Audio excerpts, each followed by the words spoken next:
I learned my wedding was not a celebration when the florist asked if I wanted white roses for innocence or red roses for surrender. I was standing in the bridal room of St. Aurelia's church with $20,000 worth of silk on my body, and a diamond ring heavy enough to feel like a sentence on my finger.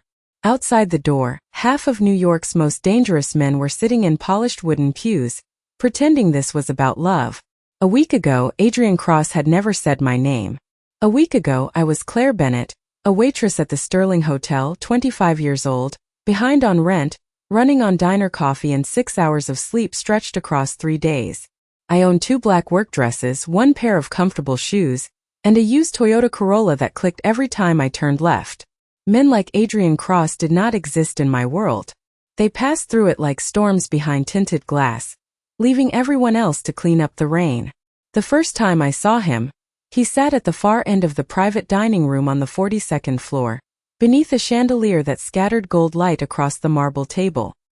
He wore a black suit with no tie, his dark hair combed back, his face still in a way that made stillness feel like an order.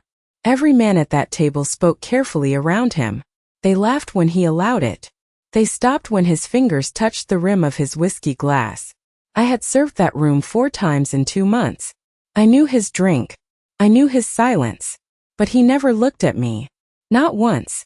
His eyes passed over me the way headlights passed over rain, seeing motion, not meaning. I told myself that was a blessing. A man like that noticing you could not end well. So I balanced trays, refilled glasses, smiled when appropriate, and disappeared the way service workers learn to disappear around money. That night, the city below was wrapped in fog, and the windows shone black like mirrors. I was pouring sparkling water for a man with a silver watch when Dante Miller leaned back in his chair. Dante was Adrian's capo, though I did not know that word then. I only knew he was handsome in a careless, dangerous way, with a smile that acted friendly. While his eyes measured everything, his gaze followed me too long. Then he laughed softly and said, "Boss, is she single?" The question should have meant nothing. Men like him asked careless questions all the time, as if women in uniforms were decorations with schedules. I kept pouring. I did not look up. But the room changed. A fork stopped halfway to someone's mouth. A chair creaked, then went still. Adrian Cross placed his whiskey down with such control that the sound barely touched the table. Then, for the first time in all the nights I had served him, he looked directly at me. My fingers tightened around the bottle. His eyes were gray, not black like I had thought from a distance. Gray like winter pavement after rain. He did not look at me as if I were pretty. He looked at me as if someone had just spoken a secret out loud. Dante's smile faded. Adrian's voice came low, calm, and sharp enough to make every man at that table lower his eyes. "She is not a question you get to ask." I should have walked away. I should have pretended I heard nothing. Instead, I stood there with a silver tray in my hand and my pulse climbing so fast it hurt. Because Adrian Cross had finally looked at me, and somehow impossibly it felt less like being seen for the first time and more like being found. I left that private dining room with my tray held too tightly, and my face burning from a kind of attention I had never wanted. The hallway outside was narrow, lined with smoked glass and expensive art no one ever seemed to notice. I made it halfway to the service station before I realized I was still holding the bottle of sparkling water. I set it down too hard. Bubbles rushed up the green glass like panic. "Claire," Marissa whispered from beside the coffee machine. She was 29, sharp-eyed, and had worked at the Sterling long enough to know which guests were harmless, which guests were rude, and which guests should never be discussed by name. "What happened in there?" I reached for a stack of linen napkins just to give my hands something useful to do. "Nothing." Dante Miller made a comment. Mr. Cross corrected him. Marissa's expression changed at the name. "Fear-wearing. Professional makeup. Do not say his name that casually," she said. "And do not let anyone hear you say Dante's name either." "Why?" Marissa lowered her voice. "Because people like that do not come here for dinner. They come here because this hotel lets them pretend the world is clean for 2 hours. A chill moved across my arms. That was my world. Tips. Time clocks. Rent reminders. My younger sister Lily's physical therapy bills folded in the bottom of my purse like quiet accusations. Adrian Cross belonged to another world completely. One with private elevators and silent men in tailored suits. One where a sentence could make a room obey. I told myself to finish the shift and forget him. Then the service door opened and he was there. No guards. No announcement. Just Adrian Cross standing in the hallway as if he had always owned the space between exits. Up close, he was taller than I remembered, maybe 6 feet 3 inches, with broad shoulders and a face built from restraint. He did not smile. I took one step back before I could stop myself. His eyes noticed. Of course they did. "Miss Bennett," he said. My name in his voice sounded impossible. Careful. Familiar. "I did not know you knew my name," I managed. "I know the names of people who work near me. That is not the same as knowing me." Something shifted at the corner of his mouth. Almost pain. "No," he said. "It is not." I forced my spine straight. What happened in there cannot happen again. His gaze stayed on mine. "Dante will not ask about you again. That is not what I mean. You do not get to speak about me like I am property you have quietly misplaced." For the first time, his control cracked just enough for me to see something underneath. Not anger. A grief so brief I wondered if I had imagined it. "You are not property," he said. "Then why did you say it like that?" He looked past me toward the dark window, where the city lights blurred into white and gold. "Because some men only understand ownership. They do not understand restraint." My breath caught. "And you do." Adrian looked back at me. Slowly. Fully. "With you," he said. "I have understood nothing else." Before I could ask what he meant, the private dining room door opened. Dante stepped into the hallway with his smile gone. "Boss," he said carefully, "the table is asking for you." Adrian did not turn. "Let them ask." Dante's jaw tightened. I saw it. Adrian saw it too. I stood between two dangerous men and realized the question from the dining room had not been careless. It had been a test. I just did not know who had failed it. "I should get back to work," I said. Adrian stepped aside immediately. Not grabbing. Not blocking. That should not have surprised me, but it did. Power, in my experience, always took up more space than it needed. Adrian Cross made room for me as if my choice mattered. I walked past him with my eyes forward, but I felt his attention follow me all the way to the service door. The kitchen swallowed me in heat and noise. Steam rose from the dish station. Someone shouted for extra bread. Everything was normal and nothing was. Marissa came up beside me without looking directly at me. "Do not go home alone tonight," she murmured. My hand froze on the counter. "Why would you say that?" "Because Mr. Hale was asking about you before service." My stomach dropped. Garrett Hale. The Sterling's general manager. 50 years old, expensive teeth, soft hands, and a voice that always sounded polite until you said no. He controlled schedules, tips, references, and housing partnerships for employees who needed discounted rooms during emergencies. He had smiled at me too many times in empty hallways. I had spent months avoiding being alone with him. What did he ask? I whispered. "Your address. Whether you had family nearby. Whether your sister still needed medical care." The towel slipped from my fingers. Lily, my 17-year-old sister, with her leg brace and her stubborn laugh and her stack of medical bills I could not outrun no matter how many double shifts I worked. "How does he know that?" "Claire," Marissa said softly, "people like him know things because they buy them." My phone buzzed in the pocket of my apron. Unknown number. One text message. "You look beautiful tonight." My breath stopped. Another message appeared before I could move. "Tell your sister I hope therapy goes well tomorrow." The kitchen noise fell away. Then the service door opened again. Not Adrian this time. Garrett Hale stood there in his navy suit, smiling like he had every right to enter any room and rearrange the air inside it. His eyes landed on my phone, then on my face. "Claire," he said warmly. "There you are. I was hoping we could talk in my office before you leave." I should have said no. But Garrett's smile widened, and over his shoulder, through the narrow gap of the door, I saw Adrian Cross standing at the far end of the hallway, completely still, watching the man who had just spoken my name. For the first time that night, Adrian did not look controlled. He looked certain. Garrett Hale's office sat behind a frosted glass door at the end of the executive corridor, 12 steps from the service elevator, and a world away from the kitchen heat.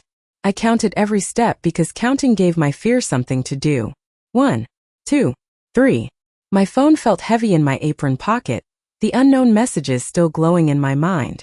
No threat had been spoken out loud. That made it worse. This was softer, cleaner. The kind of fear rich men wrapped in good manners so no one could prove it was fear at all. Garrett opened his office door and stepped aside. After you, Claire. I stopped at the threshold. The room smelled like leather, expensive coffee and lemon polish. Diplomas lined the wall behind his desk. Framed charity photos. Everything chosen to say respectable, safe, powerful in the legal way. I would rather keep the door open, I said. Garrett's smile thinned by one careful inch. Of course. Whatever makes you comfortable. He moved behind his desk and picked up a folder. My name was printed on the tab. Bennett Claire. You have been an excellent employee, he said. Reliable, quiet, hardworking. The kind of young woman people want to help. Help? I asked. He opened the folder. Your sister's treatment is expensive. My mouth went dry. Leave Lily out of this. I am trying to do the opposite. There are programs, private donors, men in this hotel who enjoy supporting deserving families. The words were clean. The meaning was not. I am not interested. His gaze flicked toward the open door, then back to me. You have not heard the offer. I heard enough. I turned to leave. He said my sister's name again. Not loudly, just enough to hook me in place. Lily has an appointment at 9 in the morning. The clinic on West 86th Street, correct? My breath vanished. Then another voice came from the hallway, calm as a locked door. That appointment has been moved. Garrett's face changed before I turned. It was the first honest thing I had seen from him all night. Fear. Adrian Cross stood outside the office, not entering, simply occupying the space beyond the doorway as if the corridor itself had chosen a side. Mr. Cross, Garrett said, recovering too fast. This is an internal personnel matter. Adrian's eyes did not leave him. Not anymore. Garrett gave a light laugh that fooled nobody. I am sure Miss Bennett can speak for herself. She already did, Adrian said. You chose not to listen. I should have felt relieved. Instead, anger rose hot and sudden through my fear. I stepped between them before I could think better of it. Do not do that, I said to Adrian. His gaze dropped to me. Do what? Turn me into a reason for men to measure power. I am tired of being discussed like a debt, a favor, a weakness, or a prize. Adrian only looked at me. No insult. No command. No wounded pride. You are right, he said. 2 words. Quiet. Immediate. They hit harder than any argument. He looked past me to Garrett. Miss Bennett is leaving now. Her sister's clinic has been informed that all future contact goes through her attorney. Your access to employee medical files ended 10 minutes ago. Garrett went pale. You cannot do that. Adrian's voice dropped. I already did. I stared at him. My attorney? He looked back at me, and for the first time that night, something almost human moved through his eyes. Only if you want one. I hated that he had thought of it. I hated more that I needed it. I walked out of Garrett Hale's office without thanking Adrian. I would not give him that. Not yet. But as the elevator doors opened and I stepped inside, Adrian stayed in the hallway, letting me choose the distance between us. Just before the doors closed, he said, Claire, do not go home tonight. My heart struck once hard. Why? His face disappeared by inches behind the silver doors. His answer reached me just before they sealed shut. Because Garrett was not the one who sent those messages. The elevator dropped 42 floors while my stomach stayed somewhere above the clouds. The lobby opened around me in gold and marble, too bright, too polished, too full of people pretending nothing terrible ever happened under chandeliers. Outside, midnight air slapped my face cold. My Corolla was parked 6 blocks away because employee parking near the Sterling cost more per night than I spent on groceries in a week. 6 blocks. That was all. I told myself I had walked farther in worse shoes. My phone buzzed before I reached the corner. Unknown number. Do not make him choose you in public, Claire. I stopped so suddenly a man behind me cursed and stepped around. A second message appeared. He has rules. You are making him break them. A black SUV rolled slowly along the curb beside me. For one wild second I thought it was Adrian's. Then the rear window lowered halfway, and I saw no face inside, only darkness and the small red dot of a recording light. My heart climbed into my throat. I turned and walked back toward the hotel, faster now, my shoes striking the wet sidewalk. The SUV kept pace for half a block, then slid into traffic and vanished between yellow cabs. By the time I reached the awning, my lungs hurt. Dante was there, leaning against one of the stone columns, as if he had been waiting for me to understand something the hard way. His smile was gone. "You saw the car," he said. I stared at him. "Did you send it?" "No, then who did?" He looked past me toward the street. "Someone who wanted Adrian to see your fear before he saw it on a security feed." I backed away from him. "Why did you ask if I was single?" Dante looked at me then, and the answer was already in his eyes. "Because I needed to know if he would lose control." My breath caught. "You used me." "Yes. And I would apologize if an apology fixed anything." "It does not." "I know." Through the glass I saw Adrian crossing the lobby. People moved out of his way before they realized they were moving. "For 6 months, Dante said quietly. He kept you off every list. No flowers. No driver. No visible protection. He made sure nobody in our world connected your name to his." I could barely hear over the blood rushing in my ears. "Why?" "Because the first time he noticed you, you were helping an old busboy count his tips after Garrett shorted him. You thought nobody saw. Adrian did." My throat closed. I remembered that night. Miguel had been sitting in the service stairwell, ashamed over $40 he needed for his granddaughter's school supplies. I had given him $20 from my own pocket and helped him find the mistake in the tip sheet. Small. Ordinary. Forgotten by everyone but Miguel. And apparently not forgotten by Adrian Cross. Dante continued lower now. "After that, your landlord stopped threatening eviction. Your sister's therapy balance stopped collecting interest. The man who followed you home from the subway last winter was warned away before he reached your block. Little miracles I had explained as luck. Extensions. Clerical errors. Random kindness. All of them had a shadow behind them." Adrian stepped under the awning. Rain glittered on the shoulders of his black coat. His eyes moved over my face, my hands, the phone in my grip, the street behind me. He saw the pieces before I gave them to him. "Claire," he said.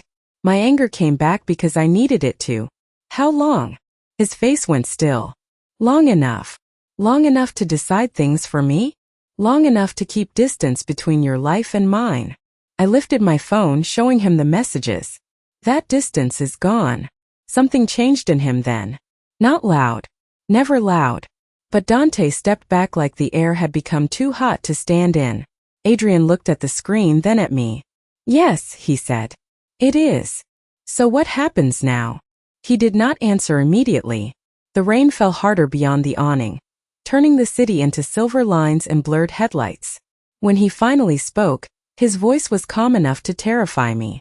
"Now I stop pretending not to see you." Adrian did not take me to his car by the wrist. He did not touch me at all.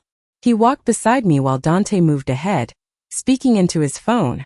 A black Mercedes waited at the curb, engine running. One of Adrian's men opened the rear door and stepped back without looking at me. I stopped before getting in. "I am not going anywhere until you tell me where." Adrian turned toward me. "A safe place." "That is not an answer." "My house." My laugh came out too thin.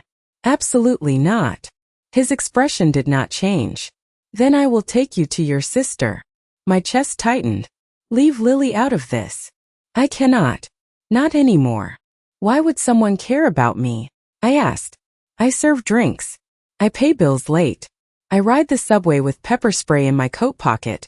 I am nobody." For the first time, Adrian's face shifted. "That is what made you safe."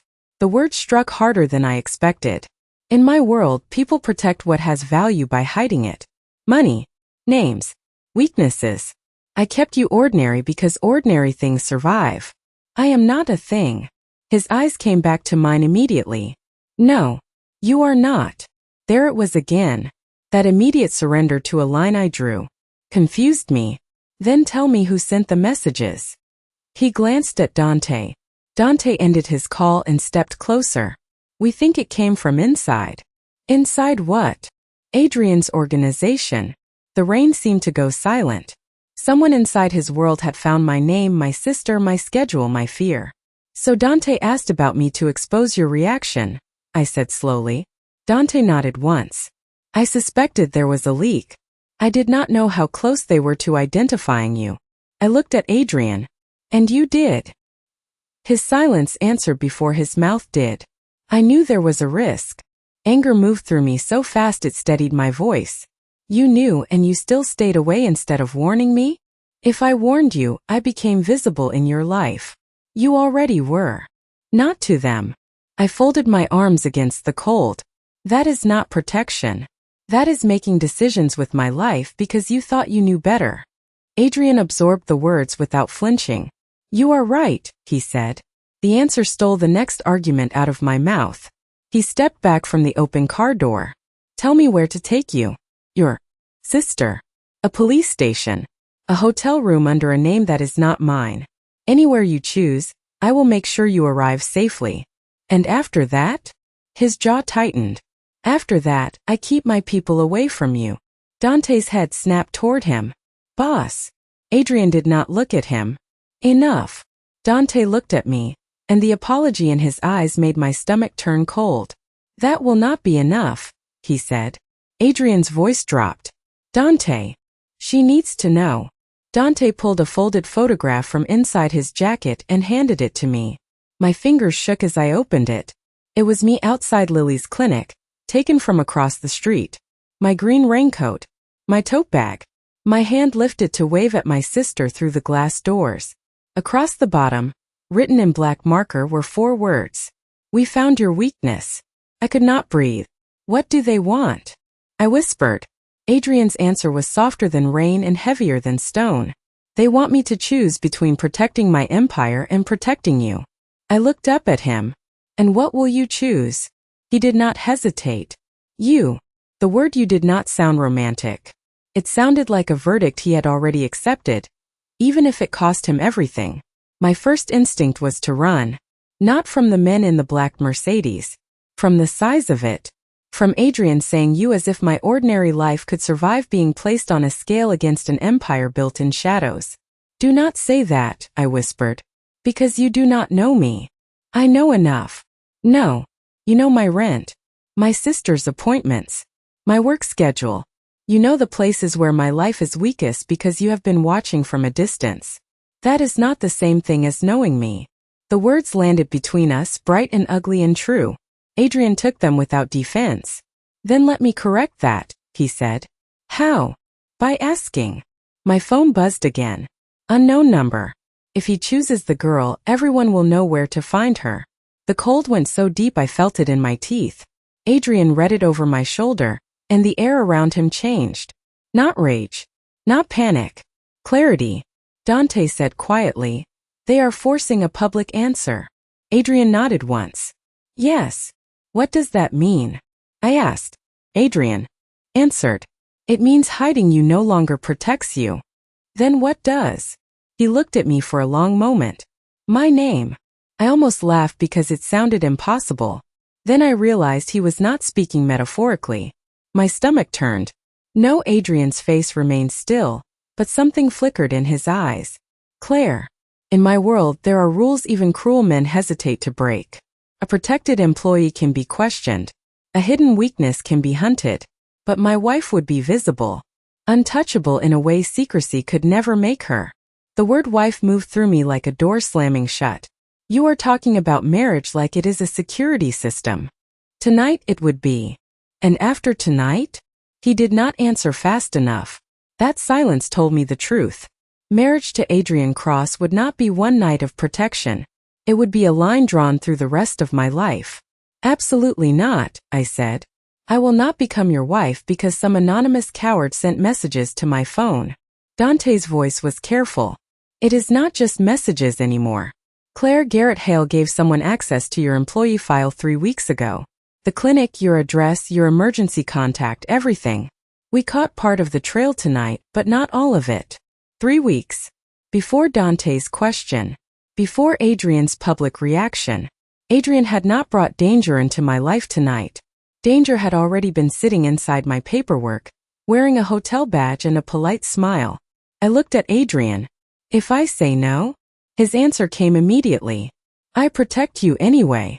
But I may not be able to stand beside you in public without giving them exactly what they want. The rain blurred the street into glass. Mine had become a photograph, a text message, a man in a black coat offering me his name like a shield that might also become a cage. I need Lily safe first, I said. Adrian's shoulders eased by a fraction. Already done. She is with Marissa at a private clinic in Queens. Your attorney is there too, if you choose to use her. Her. I thought you might prefer a woman. That small consideration nearly undid me. Not the money. Not the car. The fact that he had thought about what might make me feel less trapped. I swallowed hard. 1 week. If I even consider this, I get 1 week. No pressure. No secret decisions. No moving my life without asking me. Adrian looked at Dante. Clear my schedule. Then he looked back at me. 1 week. I lifted my chin. And if I walk away at the end of it? His eyes held mine, gray and stormlit. Then I spend the rest of my life making sure you can. The week did not feel like 7 days. It felt like standing in the middle of a frozen lake, listening for the first crack beneath my feet. Adrian kept his word in ways that made it harder to hate him. He did not move me into his house. He did not send guards into my apartment without permission. He did not call me every hour or demand updates on where I went. Instead, he asked. Every morning, a message appeared on my phone from a number he had given me himself. Are you safe? That was all. Not where are you? Not who are you with? Just are you safe?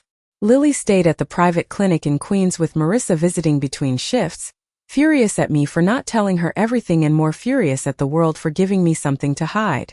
My attorney, Evelyn Grant, was small, sharp, and calm enough to make powerful men sit straighter. She reviewed every paper Adrian's people brought. She made changes in red ink. She told me more than once, you can still walk away. Adrian never contradicted her. That unsettled me too. I had expected pressure. What I got was restraint. On the 3rd day, Garrett Hale resigned from the Sterling after an internal investigation found that he had sold employee information through shell consulting agreements. On the 4th day, my landlord called to apologize for years of illegal fees. I had not known how to fight. On the 5th day, Lily asked me if Adrian was kind. I almost said no because kind felt too soft for him, too clean. Then I remembered him standing outside Garrett's office, not entering until I chose the open door. I remembered the woman attorney, the distance he kept. He is careful, I told her. Lily studied me from her hospital bed. That is not the same thing. I know. On the 6th day, Dante came to my apartment with a box of files and the face of a man who had not slept. The leak is going to surface at the wedding, he said. I stared at him from my kitchen doorway. There is no wedding. He looked past me at the chipped cabinets, the thrift store mugs, the life I was trying to keep from being swallowed. Claire, there has been a wedding in their plan from the moment they realized Adrian would choose you. They think if he makes you public, he makes himself weak. They are coming to watch him break his own rules. My hands went cold around my coffee cup. And Adrian? He thinks if they all gather in one place, he can find the person who gave you up. So I am bait. Dante flinched. No. You are the reason the trap works. That is worse. He did not deny it. That night Adrian came alone. No black SUV idling outside. No men at the stairwell. Just one quiet knock and his shadow through the peephole. I opened the door with the chain still latched. He noticed. Good, he said. Not offended. Proud almost. I hated that my heart reacted to it. Dante told me, I said. Rain darkened his coat shoulders. He should have. Were you going to? Yes. Before or after I put on a wedding dress? Pain moved across his face so quickly I almost missed it. Before you decided whether to wear one. I wanted to stay angry. I did. But he looked at my tiny apartment like he was afraid his presence alone might stain it. I will not lie to you, he said. If we do this, people will watch. Some will smile and mean harm. Some will offer blessings and carry betrayal behind their teeth. But no one will touch your sister. No one will own your choices. And if you say no, I will still protect you. Then why ask me to marry you at all? His answer came after a long silence. Because my name is the only thing they fear more than my weakness. The next morning, I stood inside St. Aurelia's church wearing a white dress Evelyn had chosen because it had pockets and did not make me feel like a decoration. My hands trembled around a small bouquet of white roses. Beyond the door, the cities. Hidden kings waited in pews polished by candlelight. I had thought I was walking into a cage. Then Adrian appeared at the end of the hall, dressed in black, his face unreadable until his eyes found mine. He did not look victorious. He looked afraid that I might regret surviving him. Last chance, he said softly. Yours or mine? I asked. His mouth almost smiled. Both. I stepped forward not because I belonged to him, but because for the first time in my life, the most dangerous room in New York was waiting for my answer. I said yes in a church full of men who had built their lives on never looking surprised, and still when the word left my mouth, half of them forgot how to breathe. Adrian heard it differently. Not as victory, not as ownership, as a gift he had not expected to deserve. The priest's voice moved around us, low and steady, but I barely heard the vows. I heard candles flicker in glass holders. I heard rain tapping the stained glass windows. I heard my own heartbeat counting every second between the life I had known and the name I was choosing to stand beside. When Adrian took my hand for the ring, his fingers were warm, careful, almost reverent. He did not squeeze. He did not pull. He waited until I lifted my hand the final inch myself. That was when I understood the difference between being taken and being trusted. The ring slid onto my finger, cool and heavy, but it did not feel like a chain. Maybe because Evelyn sat in the second pew with a folder on her lap and a pen ready like a sword. Maybe because Lily watched from a secure video call on Marissa's phone, crying and smiling at once. Maybe because Adrian's first promise at the altar was not to possess me. It was to protect my right to leave. Then a phone rang. Just one clean tone from somewhere in the pews. Every head turned. A man near the back stood too quickly, his face pale under candlelight. I recognized him from the Sterling. Victor Lang, the private events director, the man who smiled at staff but never learned our names. Dante stepped into the aisle while two security officers approached calmly from the side doors. Victor tried to speak. Adrian raised one hand, and the church fell silent. Near the entrance, Evelyn's assistant displayed the evidence. Bank transfers, employee records, my file, Lily's clinic schedule, messages routed through a consulting account tied to Victor and 3 men in that room. There was no shouting, no chaos. Just the quiet collapse of powerful people realizing paper could be more dangerous than any weapon. Adrian did not look at them. He looked at me. You deserved proof, he said softly. Not promises. Victor was escorted out. The others followed under legal orders Evelyn had prepared before dawn. No spectacle. No ugly scene. Just consequences in polished shoes walking down a church aisle while rain washed the windows clean. Afterward, when the guests were gone and the candles burned low, I stood alone in the bridal room, staring at myself in the mirror. Claire Bennett Cross. The name felt impossible. I touched the ring once, then took it off and placed it on the vanity. The door opened behind me. Adrian stopped at the threshold. He saw the ring on the table. His face did not harden. That almost broke me. Do you want me to leave? He asked. I turned slowly. I want the truth. You have it. Not all of it. Why did you never look at me? Adrian's eyes lowered, then returned to mine. For the first time, the most powerful man in the city looked like every shield he had built had failed him. Because the first time I looked at you, you were giving away $20 you needed to a man everyone else ignored, he said. And I wanted to protect that goodness before I wanted to deserve it. My throat tightened. That does not answer the question. It does. He stepped no closer. Looking at you made me want a life I had no right to touch. A quiet kitchen. A woman who argued because she was not afraid enough to obey. Ordinary things. Impossible things. So I did the only decent thing I knew. I stayed away. I looked at the ring, then at him. And now I learn decency from you if you let me. The silence felt like a door left open. I picked up the ring, not because he bought my safety, not because his name frightened other men, but because when I drew a line he stopped. When I asked for proof he gave it. When I demanded a choice he made room for mine. I slid the ring back on myself. Adrian's breath caught barely, but I heard it. "This does not mean you own me," I said. "No. It means you walk beside me. As long as you allow it."